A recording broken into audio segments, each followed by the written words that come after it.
Pessoal, de volta aí, agora é a vez do módulo 27 da frente 1, a gente vai encerrar toda essa questão de estudo das probabilidades. Não é um assunto muito convencional, né?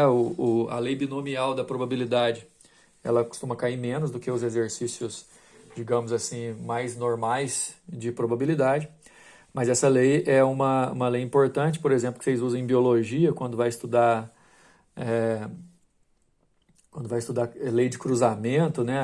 Aquelas questões de você estudar genótipos, resultados possíveis de cruzamento de genes para poder analisar a probabilidade de um determinado resultado aparecer. Só que a lei binomial você tem que analisar o seguinte, ó, ela é usada em situações em que um resultado deve aparecer um determinado número fixo de vezes, independente do momento durante a repetição de um evento. Vamos pensar no exemplo aqui antes de eu falar para vocês a fórmula. Bom, sei lá, um casal quer ter 4 filhos e existe a possibilidade dele, por exemplo, ter olho azul. Então, assim, a gente pode discutir qual que é a probabilidade dos 4 filhos, 3 terem olho azul. Tá vendo? O que eu chamo de um resultado aparecer um determinado número de vezes é olho azul aparecer 3 vezes em 4 filhos. Né? Agora, você tem que tomar cuidado com a seguinte ideia. Falar que os 3 podem ser olhos azuis é diferente de falar que os 3 primeiros têm que ser olhos azuis. Quando a posição é fixa do resultado, né, ou seja, ele tem que sair na primeira posição, na segunda posição, a lei binomial da probabilidade não ajuda. Você vai ter que usar o princípio multiplicativo da probabilidade e analisar caso a caso. Agora, quando você não tem independente do momento durante a repetição esse resultado aparecer, aí você usa a lei binomial. Levando em consideração que na lei binomial você vai olhar em eventos que, vamos dizer assim, que eles tem 2 vertentes só. Ou ele tem uma probabilidade de sair, ou ele tem a probabilidade de não sair. Né? Por exemplo, ou o menino tem olho azul ou ele não tem. É basicamente assim. Chamando a probabilidade do evento de P, a probabilidade dele não acontecer vai ser 1 menos P. Por exemplo, se a probabilidade de sair de olho azul é 1/3, a probabilidade de não sair com olho azul é 1 menos 1/3. Certo? Agora, na hora que você for estudar a probabilidade, aí a gente vai ver isso muito mais em exercício, você tem que ver quantas vezes que esse evento vai se repetir. Por exemplo, no caso dos filhos, digamos que um casal quer ter 4 filhos. Então, o meu N vale 4. Só que desses 4, 3 tem que ter olho azul. Então, o meu K vale 3. Combinação de 4 em 3, ou combinação de N em K, porque não tem ordem definida, independente do momento, né? Se é primeiro, se é os 3 primeiros, ou se é o primeiro e os 2 últimos, enfim. Probabilidade daquele evento acontecer, elevada ao número de vezes que você quer que ele aconteça. Probabilidade dele não acontecer, elevada ao número de vezes que você não quer que ele aconteça. Essa fórmula aqui, ela vai ficar muito mais clara nos exercícios. Esse exercício número 1 é extremamente didático, muito bom para você poder ver a diferença entre usar a lei binomial e não precisar usar a lei binomial. Por exemplo, antes de ler a questão, ó, letra A, letra B e letra C, a gente não vai usar a lei binomial, por quê? Porque a gente tem posição fixa, ó, vai falar negócio de tiro aí, ele tem que acertar o primeiro e o segundo. Quer dizer, ele vai acertar 2 tiros, mas ele não vai acertar 2 quaisquer. Ele vai acertar o primeiro e o segundo. Ele acertar apenas o primeiro e o segundo segundo e o quarto, e por aí vai, certo? Então, assim, não vamos usar a lei binomial na letra A, na letra B e na letra C, porque aqui tem posição fixa para o resultado acontecer. Agora, olha a letra D, acertar apenas 2. Pode ser o primeiro e o último, pode ser o primeiro e o do meio. Aí sim, como não tem posição fixa, a gente vai usar a lei binomial. Beleza? Vamos lá. A probabilidade de um atirador acertar um tiro é 80%. Então, vamos pensar. Se a probabilidade dele acertar é 80%, ou 0,8, dele não acertar é 20%. Quer dizer, só tem essas 2 chances. Acertar ou não acertar. Se ele 80% ele acerta, 20% ele erra. Considerando que ele dê 4 tiros, na hora que a gente for usar a lei binomial, ó, o evento vai repetir 4 vezes. O resultado eu não sei quanto que vai repetir, mas o evento, atirar, são 4. Calcule a probabilidade desse atirador acertar o primeiro e o segundo tiros. Então, assim, ó, para ele acertar o primeiro e o segundo, tá vendo o E? Eu vou pegar a probabilidade dele acertar o primeiro, a probabilidade dele acertar o segundo, e tipo assim, ele não falou nada do terceiro e do quarto. Acertar o primeiro e o segundo, ele pode acertar só o primeiro e o segundo, pode acontecer o que for depois que não interessa. Então, assim, o terceiro e o quarto tiros, a gente coloca um assim, porque pode acontecer qualquer resultado que vai servir. Agora, acertar o primeiro, 0,8. Acertar o segundo, 0,8. É E? Então daí você vai multiplicar. Multiplicou, 0,64 ou 64%. Olha a diferença da pergunta. Ele tem que acertar apenas o primeiro e o segundo. Então ele tem que acertar o primeiro e acertar o segundo e errar o terceiro e errar o quarto, por causa desse apenas.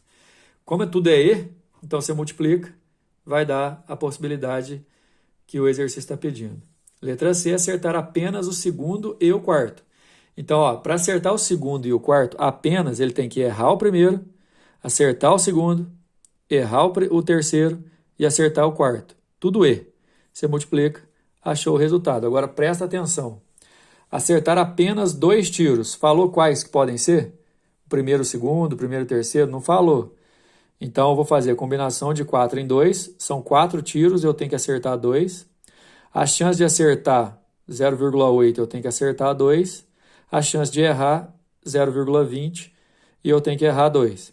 Combinação de 4 em 2 dá 6, resolvendo aqui 15,36%.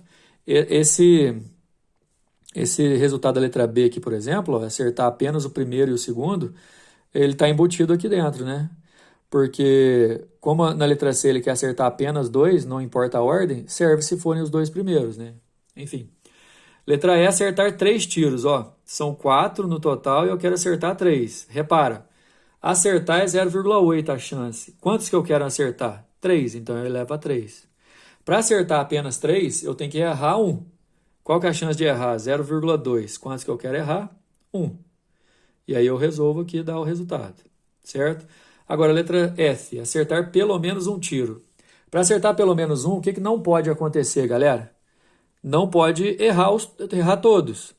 Errar o primeiro, errar o segundo, errar o terceiro e errar o quarto, você vai multiplicar a possibilidade de errar o 0,2, né, 4 vezes. Por isso que dá a quarta aqui.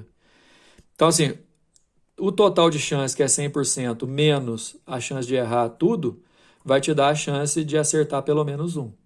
Beleza? Número 2. Numa avenida existem 10 semáforos. Por causa de uma pane no sistema, os semáforos ficaram sem controle durante 1 hora e fixaram 2 luzes unicamente em verde ou vermelho, quer dizer, não tem um amarelo, né? O semáforo funcionando de forma independente, a probabilidade de acusar a cor verde é 2/3, de não acusar verde, ou seja, acusar vermelho, já que não tem um amarelo, é 1/3. Uma pessoa percorre a pé essa avenida durante o período da pane, observando a cor da luz de cada um dos semáforos. Qual a probabilidade de que essa pessoa tenha observado exatamente um sinal na cor verde? Escuta. Exatamente um verde tem que ser um verde e 9 vermelhos. Um verde e 9 vermelhos. Só que não falou a ordem. Pode ser o primeiro verde e todos os outros vermelhos. Pode ser todos vermelhos e o último verde. Como não falou a ordem, aí a gente vai para a lei binomial. São 10 observações, nas quais ele tem que ver um verde só. Então, meu N vale 10, meu K vale 1. Combinação de 10 em 1. Eu quero ver um verde só. A chance de ver verde é 2/3. E como eu quero ver um só, eu levo a 1. A chance de não ver verde, ou seja, ver vermelho, é 1/3. E como eu quero que isso aconteça 9 vezes, elevado a 9. Combinação de 10, 1 em 1 dá 10. 2/3 elevado a 1 dá 2/3. 1/3 elevado a 9 dá 1 sobre 3 a nona. Se você multiplicar a reta, dá 20 vezes 3 elevado a décima, que é a resposta da letra A. Número 3, a probabilidade de um casal ter filho de olhos azuis é 1/3. Se o casal quer ter 4 filhos e a probabilidade de que no máximo 2 tenham olhos azuis olha só, primeiro, no máximo 2, ele pode ter nenhum com olho azul, 1 com olho azul ou 2 com olho azul. Não pode ter 3 ou 4 de olhos azuis. No máximo, 2. Outra coisa, quando ele for ter filho de olho azul, pode, por exemplo, se for o primeiro, se for um só, desculpa, não precisa ser o primeiro, ou o segundo, ou o terceiro, ou o quarto. Se forem dois, não precisam ser os dois primeiros ou o primeiro e o último, enfim. Ele está falando só em quantidade, não está falando a posição que esse evento tem que acontecer, ok? Então, olha, para sair nenhum, vai ser essa probabilidade aqui, ó. São 4 filhos, eu não quero nenhum de olho azul. A chance de sair de olho azul é 1/3, elevado a quantos que eu quero, que é 0. 2/3 de não sair olho azul, portanto, né? Elevado a 4, que é quantas vezes que eu quero que apareça. Depois, 4 filhos, sendo que um vai ter olho azul, aí a chance de ter olho azul elevado a 1, de não ter elevado a 3, porque são 3 de não olho azul. E por último, o máximo 2, pode ser nenhum, pode ser 1, mas também pode ser 2. 4 filhos num total de 2 olhos azuis, olho azul é 1/3, tem que ser elevado a 2, porque eu quero 2. 2/3 elevado a 2, porque eu quero 2, certo? Bom, cada resultado eu vou somar, porque pode ser isso, ou isso, ou isso. Esse aqui, ó, a combinação de 4 em 0 dá 1. 1/3 elevado a 0 também dá 1. 2/3 a quarta dá 16 sobre 81. Aqui, 4 em 1 dá 4, resolvendo aqui 8 sobre 81. 4 em 2 dá 6, resolvendo aqui 4 em 81. Se você somar tudo, 72 em 81, que simplificado dá 8 nonos, letra C. Para a gente encerrar aí, pessoal, um psicólogo tem uma empresa, de uma empresa aplica um teste para analisar a aptidão dos candidatos de determinado cargo. O teste consiste em uma série de perguntas cujas respostas devem ser verdadeira ou falsa, quer dizer, não tem outra possibilidade. E termina quando o psicólogo fizer a 10ª pergunta ou quando o candidato der a segunda resposta errada. Quer dizer, vai até a pergunta 10 ou se o sujeito errar 2, já encerra. Com base nisso, o psicólogo sabe que a probabilidade de um candidato errar é 0,20. Escuta, se a possibilidade dele errar é 0,20 e só tem a outra possibilidade de ele acertar, então vai ser 0,80 dele acertar, viu, gente? A probabilidade do teste terminar na 5ª pergunta é... Bom, como que o teste pode terminar na 5ª pergunta? Primeiro, vamos lembrar aqui, né? Se ele errar, a chance é 0,20, acertar é 0,80. Bom, como que o teste pode terminar na 5ª pergunta? Ele pode errar uma das 4 primeiras, né? Pode ser a primeira, ou a segunda, ou a terceira, ou a quarta. E para errar a primeira é 0,20, errar a segunda é 0,20, a terceira 0,20, a quarta 0,20. Como é ou, você pode somar 0,20 de cada um, por isso que está multiplicado por 4 aqui, viu, gente? Agora, para ele errar apenas uma das 4 primeiras, ele tem que acertar as outras 3. Por exemplo, se ele errar a primeira, ele tem que acertar a segunda e a terceira e a quarta. O E multiplica o 0,8, 0,8, 0,8, 3 vezes, por isso que é ao cubo.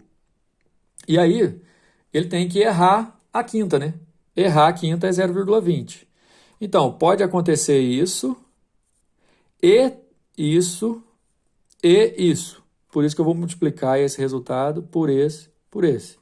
Aí a resposta vai dar 0,08192, que é o que está na letra B. Essa é a lei binomial. Esse exercício aí, por exemplo, a gente conseguiu interpretar e fugir um pouco da lei binomial, mas para você entender direitinho o que se trata a lei binomial, foca aí principalmente no exercício número 2. O exercício número 3 também é interessante para isso. E aí a gente se vê na próxima. Valeu!